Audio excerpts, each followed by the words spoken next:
Bulletin Gujarati આપણું ગુજરાત સાથે હું છું સિદ્ધાર્થ ધોળકિયા। મહત્વના સમાચારથી શરૂઆત। આવતીકાલથી સુરેશદાદા અસલી મિજાજ બતાવશે। શિયાળાની વિદાય સાથે જ જાણે ગરમી ટોપ ગિયરમાં પડી ગઈ હોય તેવું લાગી રહ્યું છે। અત્યારથી જ કાળઝાળ ગરમીનો અહેસાસ થઈ રહ્યો છે। મોટાભાગના શહેરોમાં તાપમાનનો પારો 35 ડિગ્રીને પાર પહોંચી ગયો છે। ત્યારે હવે તાપના ટોર્ચરમાં તપવા માટે થઈ જજો તૈયાર। હવામાન વિભાગે આગાહી કરી છે કે અપર એર સાયક્લોનિક સર્ક્યુલેશન સક્રિય થતા તાપમાનનો પારો વધશે। 4 થી 6 માર્ચમાં ગરમ અને ભેજવાળા પવન ફૂંકાશે। उत्तर पश्चिम થી उत्तर तरफના પવન ફૂંકાશે।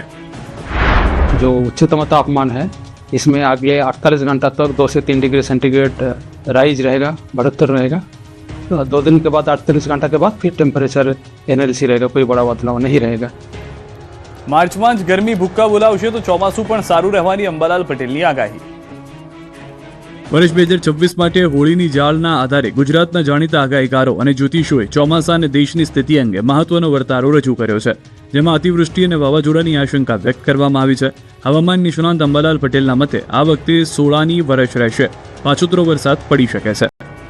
પવનની સાનુકૂળતાથી ચોમાસું સારું રહેવાની શક્યતા રહેશે, પણ ગરમીના કારણે ઘણી વખત વાદળો વિખરાઈ જાય અને ઉપર ઠંડક ન મળે તો એ લગભગ ચોમાસું કોઈ જ્યાં ઠંડક મળે તે ભૂભાગો પર જઈ શકે। બીજી તરફ માર્ચમાં જ એપ્રિલ જેવી ગરમીમાં શેકાવા તૈયાર થઈ જજો। અંબાલાલ પટેલના મતે માર્ચમાં 44 ડિગ્રી આસપાસ તાપમાન જઈ શકે છે। દિવસે ગરમી અને રાત્રે ઠંડીનો અહેસાસ થશે। ઉનાળો આ વખતે આકરો રહેવાની શક્યતા રહેશે અને માર્ચ માસમાં લગભગ 7મી માર્ચ સુધીમાં ગરમી જોરદાર પડવાની શક્યતા રહેશે। દિવસના ભાગમાં ક્યારેક 36 થી 38 ડિગ્રી સેલ્સિયસ મહત્તમ તાપમાન કોઈ ભાગમાં થઈ શકે। 17-18-19 મેમાં પણ ગરમી પડવાની શક્યતા રહેશે।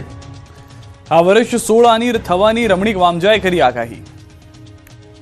હોળીના પવન અને જ્વાળા, કસ કાતરા તથા અન્ય વર્ષા વિજ્ઞાનના પ્રાચીન પરિબળોના આધારે આગાહીકાર રમણીક વામજાએ પોતાનું પૂર્વાનુમાન જાહેર કર્યું।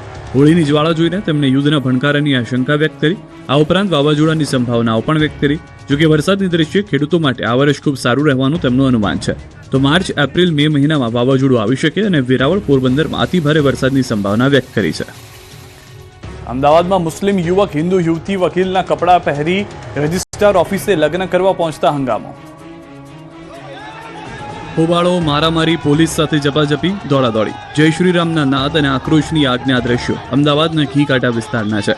અમદાવાદના મેટ્રો કોર્ટ કમ્પાઉન્ડમાં આવેલા જિલ્લા રજિસ્ટ્રાર અને ખાસ લગ્ન નોંધણી કચેરી ખાતે હિન્દુ છોકરી અને મુસ્લિમ છોકરાના લગ્ન લઈને હોબાળો મચ્યો છે। ગાંધીનગરના કારોલીની યુવતી અને કઠવાડાનો 27 વર્ષીય મુસ્લિમ યુવક લગ્ન માટે કોર્ટમાં ભેગા થયા। સંભવિત વિરોધને જોતા બંને વકીલના કપડાં પહેરીને કોર્ટમાં પહોંચ્યા। આ અંગેને અન્ય લોકોને જાણ થતાં વિશ્વ હિન્દુ પરિષદ, બજરંગ દળના સભ્યો કોર્ટ પર પહોંચી ગયા અને સ્થાનિક વકીલોએ પણ આ અંગેનો વિરોધ કરી હલ્લાબોલ કરી રજીસ્ટ્રેશન અટકાવી દીધું હતું। કાનંજ પોલીસ મથકે પણ જાણ કરી અને બંને સામે કડક પગલાં લેવા માંગ કરી। મામલો જોતજોતામાં ઉગ્ર બની જતા જિલ્લા રજિસ્ટ્રાર ઓફિસ રીતસરની છાવણીમાં ફેરવાઈ ગઈ। હિન્દુ સંગઠનોએ પોલીસની હાજરીમાં જ ભારે વિરોધ પ્રદર્શન કર્યું। આ ઘટનાને પગલે કોર્ટે પરિસરમાં ઉત્તેજન ભર્યા માહોલ સર્જાયો હતો। યુવતીના પરિવારજનો અને હિન્દુ સંગઠનોએ આક્ષેપ કર્યો કે રજિસ્ટ્રાર ઓફિસમાં બંધ બારણે સેટિંગ ગોઠવી આ પ્રક્રિયા કરાઈ રહી છે। રજિસ્ટ્રાર 11 વાગે આવવાની બદલે 9 વાગે આવી ગયા હોવાનો આક્ષેપ થયો। યુવતીને પ્રેમજાળમાં ફસાવાઈ છે તો હિન્દુ સંગઠનોએ આ ઘટનાને લવ જેહાદ ગણાવી છે। બનાવની જાણ થતાં ધારાસભ્ય કૌશિક જૈન પણ કોર્ટ સંકુલમાં પહોંચ્યા। મોટી સંખ્યામાં લોકોના ટોળા ભેગા થતા યુવક યુવતીને ચુસ્ત પોલીસ બંદોબસ્ત સાથે કોર્ટમાંથી દહેગામ નજીક બહિયલ ખાતે લઈ જવાયા। ત્યારે વીએચપી અને બજરંગ દળના કાર્યકરોની પોલીસ સાથે ઝપાઝપી થઈ, જેમાં 3 જિલ્લા કાર્યકર્તાઓની અટકાયત પોલીસ સ્ટેશન લઈ જવાયા છે।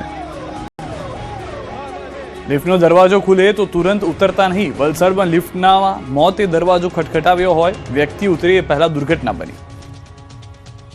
લિફ્ટનો દરવાજો ખુલે તો તુરંત બહાર નીકળતા હોય તો સાવધાન થઈ જજો, કેમ કે વલસાડમાં લિફ્ટમાં મોતે દરવાજો ખખડાવ્યો હોય તેવા દ્રશ્યો સામે આવ્યા।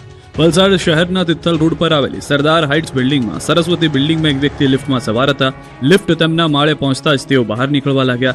એ દરમિયાન અચાનક લિફ્ટ ચાલુ થઈ જતા તેઓ બહાર ફ્લોર પર પટકાયા। સદનસીબે વ્યક્તિને ગંભીર ઈજા પહોંચી નથી અને મોટી દુર્ઘટના ટળી છે। 25 થી વધુ લિફ્ટ ધરાવતી આ બિલ્ડિંગમાં મેન્ટેનન્સનો કોન્ટ્રાક્ટ ખાનગી એજન્સીને આપવામાં આવ્યો હોવા છતાં વારંવાર ખામીઓ સામે આવી રહી છે, જેના કારણે રહેવાસીઓમાં નારાજગી વ્યાપી છે।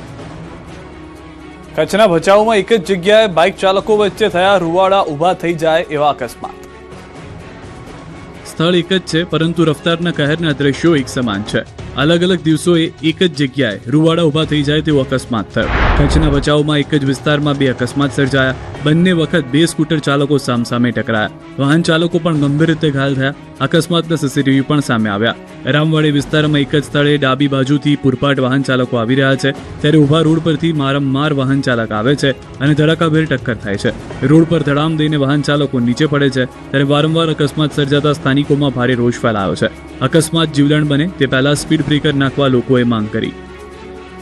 વડોદરામાં ફૂલ સ્પીડમાં બાઇકરે અન્ય બાઇકને ઉડાવ્યું. બાઇક રોડ પર ઢસડાતા તણખા ચર્યા. વડોદરામાં એક બાઇક ચાલકે સ્કૂટર ચાલકને ટક્કર મારી, જેના કારણે અકસ્માત સર્જાયો. ઘટનાનો આ લાઈવ વિડીયો પણ છે.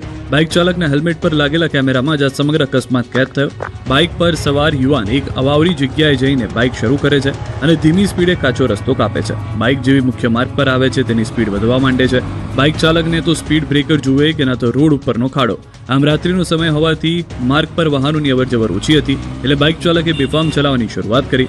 અંદાજે 100 થી 120ની સ્પીડે બાઇક હંકારતો હોવાનું જણાવ્યું.